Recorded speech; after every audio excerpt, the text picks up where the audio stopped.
So guys, you can see I have the Google Meet here, and I'm going to show you in this video how we can use the OBS virtual camera on Google Meet. Firstly, you're going to close the Google Meet and you're going to download the OBS Studio firstly, obviously. And you'll need this zip file called OBS Studio Registry Fixture. You'll get this file in the link in description. Just go and download it. Right click and then we can extract it since it's in zip form. So the zip file has been extracted. Let's go inside the extracted folder and we have OBS Studio Fixture files. And let me tell you that these files are registration entries to your registry editor and they are completely safe. Right click and if you go to edit, you can see this is completely safe. It will just add the OBS Studio to registry editor with the name SD webcam C252 here.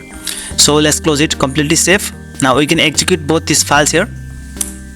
Okay, the second one, yes. Okay, now the OBS camera has been registered. Close it. Launch the OBS Studio. Now I'm going to add one source here. Click on plus. Let's add one image. Browse and click on OK.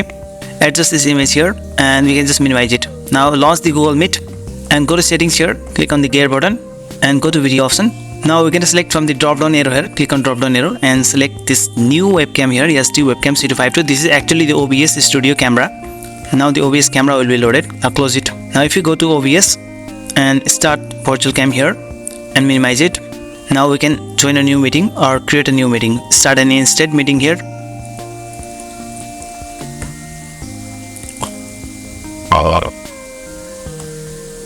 As you can see, it has loaded the OBS camera with the image that I set on OBS. So that's the way how you can use the OBS virtual camera on Google Meet. If you like this video, then just give a thumbs up and don't forget to subscribe my channel. Okay, bye.